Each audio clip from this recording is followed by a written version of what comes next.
Pembicaraan ramai sekali di media sosial itu adalah soal persidangan Jessica Kumala Wongso, di mana ada temuan atau paling tidak ada statement baru begitu dari pengacara Jessica, yaitu Otto Hasibuan, yang menyatakan bahwa ada aliran dana yang diklaim ini adalah datang dari suami Mirna kepada barista di Cafe Olivier. Namun hal ini ditanggapi ini tidak benar menurut dari ayah Mirna, yaitu Darmawan Salihin. Coba kita dengarkan ini statement dari keduanya.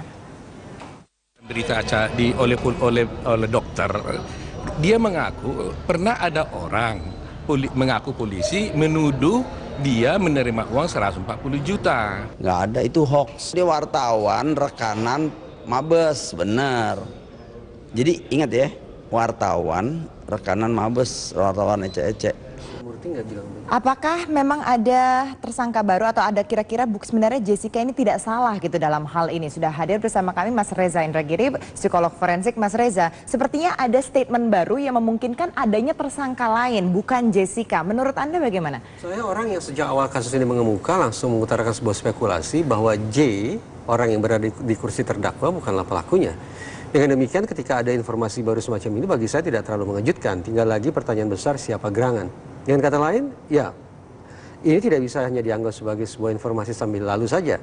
Kasus ini sudah menarik perhatian publik sedemikian besar, termasuk para netizen, sehingga begitu ada informasi yang sangat berharga semacam ini, sudah pantasnya untuk ditindaklanjuti oleh teman-teman di kepolisian. Tapi kalau seorang pengacara bisa ngomong statement seperti itu, bilang menyatakan ini menurut BAP loh, ini saya lihat dari BAP, tapi walaupun sudah disanggah, itu sebenarnya salah begitu. Artinya ini memang ada kemungkinan bahwa memang betul, ini memang ada kemungkinan kalau ada transfer dana misalnya dari suaminya si Mirna begitu untuk orang yang namanya Rangga ini? Dalam studi psikologi forensik simpulannya sudah sangat bulat sempurna bahwa barang yang paling merusak dalam proses penegakan hukum, barang yang paling merusak proses pengungkapan sebuah kasus tidak lain tidak bukan adalah kesaksian mata atau pengakuan. Nah, dengan demikian ketika ada informasi yang berdasarkan pengakuan, terlepas apakah kemudian itu disanggah atau tidak, maka isu terbesar yang harus dilakukan berikutnya adalah mencari alat buktinya. Mencari barang buktinya, benarkah ada transfer semacam itu? Kalau iya, maka semakin nyata bahwa ini tidak bisa dianggap sebagai informasi sepele dan harus ditindaklanjuti oleh kepolisian. Ada beberapa fakta persidangan seperti menyatakan ada tingkah laku dari J di sini yang dilihat itu tidak normal begitu, misalnya minta close bill lah duluan, padahal karena sebelumnya pelanggan-pelanggan di Cafe Olivier itu tidak pernah untuk minta close bill sampai akhirnya sudah selesai tuntas dari restoran itu begitu. Apa dakwaan dalam kasus ini? Dakwaan dalam kasus ini adalah pembunuhan berencana. Apakah close bill bisa dijadikan sebagai sebuah indikasi bahwa seseorang melakukan pembunuhan berencana? Menurut saya jauh panggang dari api. Anggaplah bahwa close bill adalah suatu hal yang janggal, tapi janggal atau tidaknya harus dikaitkan dengan dakwaan itu sendiri. Dakwaannya sekali lagi adalah pembunuhan berencana. Silahkan kita bernalar. Apakah meletakkan kertas atau kantong kertas di atas meja, apakah menggaruk-garuk tangan, apakah close bill, apakah meletakkan sedotan dan seterusnya, bisa dianggap sebagai indikasi orang akan melakukan pembunuhan berencana. Tafsirannya bisa berjuta-juta di situ. Tapi kalau dari Anda mengikuti nih, kita jalan persidangan beberapa hari terakhir ini begitu, adakah memang yang seakan ini memberatkan untuk Jessica sendiri? Justru menurut saya sampai hari ini dengan segala hormat saya sangat respect pada kerja keras teman-teman di Polda Metro Jaya. Tapi sampai hari ini saya sungguh-sungguh tidak beringsut dari posisi saya semula. Bahwa spekulasi harus dibuktikan oleh proses hukum bahwa J bukanlah orang yang melakukan tindakan kejahatan ini. Kemudian kenapa susah sekali untuk menemukan siapa pelaku sebenarnya? Kita pernah perbincangkan bahwa dari sekian ribu orang yang meninggal dunia akibat racun yang dipakai untuk membunuh, itu jumlahnya hanya belasan. Jadi jomplang sekali. Dengan demikian, tanda petik wajar kalau kemudian pengungkapan kasus pembunuhan yang menggunakan racun sebagai instrumen kejahatannya memang sulit diungkap. Apalagi racun yang digunakan dalam kasus ini adalah dua racun yang eksklusif dalam kasus-kasus pembunuhan elit. Satu arsenik, ingat kasus almarhum Munir. Dua sianida. Dua zat ini saya sebut sebagai racun eksklusif. Kenapa? Aksesnya tidak begitu mudah. Harganya juga tidak ekonomis. Dengan demikian betul-betul dipakai oleh kalangan tertentu dengan tujuan pembunuhan yang dahsyat. Dengan perencanaan yang super matang. Faktanya menurut saya sepanjang yang saya lihat bahwa antara korban dan terdakwa menurut saya status sosialnya sama seperti saya. Bukan high profile. Pertanyaan besar, untuk orang dengan status sosial biasa seperti itu, mengapa kemudian harus menggunakan racun yang eksklusif seperti yang saya utarakan barusan? Apabila dianggap oh ini ada unsur kecemburuan dan seterusnya, sebuah konflik yang sangat privat, yang sangat pribadi. Pertanyaan muncul lagi, kenapa harus dilakukan di sebuah tempat terbuka semacam itu? Ada sebuah pesan yang barangkali ingin dikirim secara lebih gamblang oleh pihak di belakang kasus ini, bahwa pembunuhan di tempat terbuka semacam ini dengan perencanaan yang sematang ini, dengan kompleksitas setinggi ini, barangkali memiliki muatan misi kejahatan yang lebih besar lagi, yang lebih eksklusif lagi ketimbang sebatas sebuah konflik pribadi. Ini berarti bukan tindakan yang sebenarnya messy, begitu? Bukan yang sebenarnya ini sudah direncanakan di luar dari rencana yang matang, begitu? Karena dilakukannya di tempat umum, terbuka, dan tadi saya utarakan sejak kasus ini mengemuka, sikap saya adalah J bukan pelakunya. Plus satu lagi, M, dengan segala hormat ke keluarga korban, menurut saya M bukanlah korban yang sesungguhnya ingin disasar dalam aksi ini. Pelakunya bukan J, korbannya sesungguhnya yang disasar bukanlah M. Jadi kalau tadi Anda katakan soal racun yang bisa dikatakan ini sebenarnya sulit diakses, kemudian juga perlu pengetahuan untuk khusus tahu apa fungsi dari racun itu, dan harganya juga nggak Tidak murah ekonomis, ya. begitu sebenarnya. Artinya orang ini memang sebenarnya orang yang benar-benar knowledgeable dan mampu secara finansial. Tadi saya katakan arsenik dan cyanida adalah dua zat eksklusif yang digunakan dalam kasus-kasus pembunuhan elit dengan menggunakan racun sebagai instrumennya. Kita bisa bayangkan bahwa dengan asumsi semacam itu, maka tidak bisa kita berasumsi bahwa pelaku satu orang. Barangkali ini adalah sebuah kejahatan yang terencana, dan di dalam perencanaan itu melibatkan lebih dari satu orang. Terorganisasi, kenapa tidak dibuka spekulasi semacam itu? Walaupun sudah diperiksa nih semua orang-orang yang kerja di restoran itu. Selama kasus ini belum ada ketok palu, belum ada putusan yang ingkrah, segala macam kemungkinan masih tetap terbuka. Bagaimana tanggapan Anda soal statement yang tiba-tiba keluar yang mengaitkan dengan suami dari M? Apakah memang betul kemungkinannya ada hubungannya kalau kita runutkan dari sepanjang peristiwa ini? Tadi saya katakan bahwa motif apapun bisa berlangsung apa saja dalam kasus macam ini, entah itu motif sifatnya pribadi atau motif yang lebih elit, yang lebih tinggi lagi. Dengan demikian siapapun bisa saja.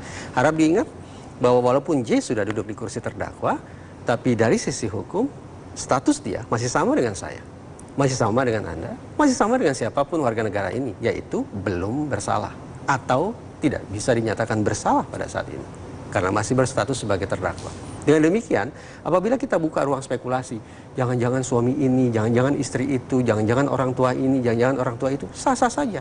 Karena sekali lagi, status hukum J sama dengan kita semua. Dia diterdakwa, tapi bukan berarti dia terpidana. Dia dianggap bersalah, tapi belum terbukti secara sah dan meyakinkan bahwa dia bersalah. Kalau Anda lihat, kita ikuti selama jalannya persidangan dan juga saksi-saksi ini, apakah memang sengaja dibuat agar J ini memang disudutkan gitu? Apa boleh buat, ketika kita bicara kasus pembunuhan, pressure terhadap unit reskrim itu sangat tinggi.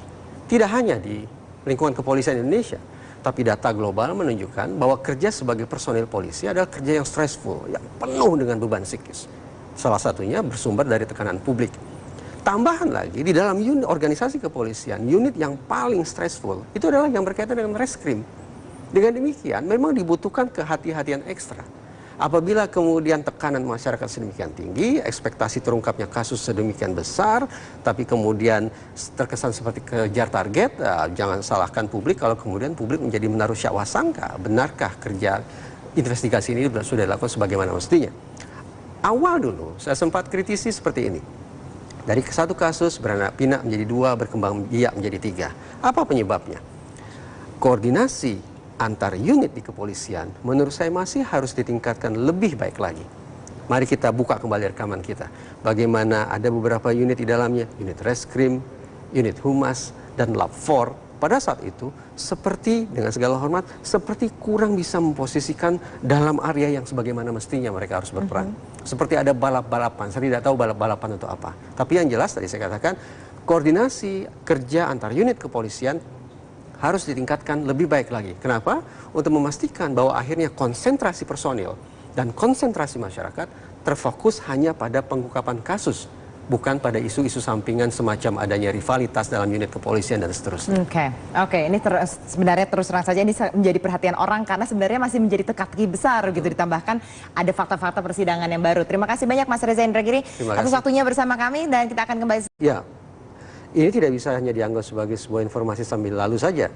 kasus ini sudah menarik perhatian publik sedemikian besar, termasuk para netizen, sehingga begitu ada informasi yang sangat berharga semacam ini, sudah pantasnya untuk ditindaklanjuti oleh teman-teman di kepolisian. Tapi kalau seorang pengacara bisa ngomong statement seperti itu, bilang menyatakan ini menurut BAP loh, ini saya lihat dari BAP, tapi walaupun sudah disanggah, itu sebenarnya salah begitu. Artinya ini memang ada kemungkinan bahwa memang betul, ini memang ada kemungkinan kalau ada transfer dana, misalnya dari suaminya si Mirna begitu untuk orang yang namanya Rangga ini? Dalam studi psikologi forensik, simpulannya sudah sangat bulat sempurna bahwa barang yang paling merusak dalam proses penegakan hukum, barang yang paling merusak proses pengungkapan sebuah kasus, tidak lain tidak bukan adalah kesaksian mata atau pengakuan. Nah, dengan demikian ketika ada informasi yang berdasarkan pengakuan, terlepas apakah kemudian itu disanggah atau tidak, maka isu terbesar yang harus dilakukan berikutnya adalah mencari alat buktinya. Mencari barang buktinya. Benarkah ada transfer semacam itu? Kalau iya, maka semakin nyata bahwa ini tidak bisa dianggap sebagai informasi sepele dan harus ditindaklanjuti oleh kepolisian. Ada beberapa fakta persidangan seperti menyatakan ada tingkah laku dari J di sini yang dilihat itu tidak normal begitu, misalnya minta close bill lah duluan, padahal karena sebelumnya pelanggan-pelanggan di Cafe Olivier itu tidak pernah untuk minta close bill sampai akhirnya sudah selesai tuntas dari restoran itu begitu. Pembicaraan ramai sekali di media sosial itu adalah soal persidangan Jessica Kumala Wongso, di mana ada temuan atau paling tidak ada statement baru begitu dari pengacara Jessica yaitu Otto Hasibuan yang menyatakan bahwa ada aliran dana yang diklaim ini adalah datang dari suami Mirna kepada barista di Cafe Olivier. Namun hal ini ditanggapi ini tidak benar menurut dari ayah Mirna yaitu Darmawan Salihin. Coba kita dengarkan ini statement dari keduanya. Berita oleh dokter, dia mengaku pernah ada orang mengaku polisi menuduh dia menerima uang 140 juta. Nggak ada, itu hoax. Dia wartawan, rekanan Mabes, bener. Jadi ingat ya, wartawan, rekanan Mabes, wartawan ece-ece. Apakah memang ada tersangka baru atau ada kira-kira sebenarnya Jessica ini tidak salah gitu dalam hal ini? Sudah hadir bersama kami Mas Reza Indragiri, psikolog forensik. Mas Reza, sepertinya ada statement baru yang memungkinkan adanya tersangka lain, bukan Jessica. Menurut Anda bagaimana? Saya orang yang sejak awal kasus ini mengemuka langsung mengutarakan sebuah spekulasi bahwa J, orang yang berada di kursi terdakwa, bukanlah pelakunya. Dengan demikian ketika ada informasi baru semacam ini bagi saya tidak terlalu mengejutkan. Tinggal lagi pertanyaan besar, siapa gerangan? Dengan kata lain, tindakan yang sebenarnya messy begitu, bukan yang sebenarnya ini sudah direncanakan di luar dari rencana yang matang begitu, karena dilakukannya di tempat umum terbuka. Dan tadi saya utarakan sejak kasus ini mengemuka, sikap saya adalah J bukan pelakunya. Plus satu lagi, M, dengan segala hormat ke keluarga korban, menurut saya M bukanlah korban yang sesungguhnya ingin disasar dalam aksi ini. Pelakunya bukan J, korbannya sesungguhnya yang disasar bukanlah M. Jadi kalau tadi Anda katakan soal racun yang bisa dikatakan ini sebenarnya sulit diakses, kemudian juga perlu pengetahuan untuk khusus tahu apa fungsi dari racun itu dan harganya juga nggak murah begitu sebenarnya. Artinya orang ini memang sebenarnya orang yang benar-benar knowledgeable dan mampu secara finansial. Tadi saya katakan arsenik dan cyanida adalah dua zat eksklusif yang digunakan dalam kasus-kasus pembunuhan elit dengan menggunakan racun sebagai instrumennya. Kita bisa bayangkan bahwa dengan asumsi semacam itu, maka tidak bisa kita berasumsi bahwa pelaku satu orang. Barangkali ini adalah sebuah kejahatan yang terencana, dan di dalam perencanaan itu melibatkan lebih dari satu orang. Terorganisasi, kenapa tidak dibuka spekulasi semacam itu? Walaupun sudah diperiksa nih semua orang-orang yang kerja di restoran itu. Selama kasus ini belum ada ketok palu, belum ada putusan yang inkrah, segala macam kemungkinan masih tetap terbuka. Bagaimana tanggapan Anda soal statement yang tiba-tiba keluar yang mengaitkan dengan ungkap? Apalagi racun yang digunakan dalam kasus ini adalah dua racun yang eksklusif dalam kasus-kasus pembunuhan elit. Satu arsenik, ingat kasus almarhum Munir. Dua, cyanida. Dua zat ini saya sebut sebagai racun eksklusif. Kenapa? Aksesnya tidak begitu mudah. Harganya juga tidak ekonomis. Dengan demikian betul-betul dipakai oleh kalangan tertentu dengan tujuan pembunuhan yang dahsyat, dengan perencanaan yang super matang. Faktanya menurut saya, sepanjang yang saya lihat, bahwa antara korban dan terdakwa menurut saya status sosialnya sama seperti saya. Bukan high profile. Pertanyaan besar, untuk orang dengan status sosial biasa seperti itu, mengapa kemudian harus menggunakan racun yang eksklusif seperti yang saya utarakan barusan? Apabila dianggap oh ini ada unsur kecemburuan dan seterusnya, sebuah konflik yang sangat privat, yang sangat pribadi, pertanyaan muncul lagi. Kenapa harus dilakukan di sebuah tempat terbuka semacam itu?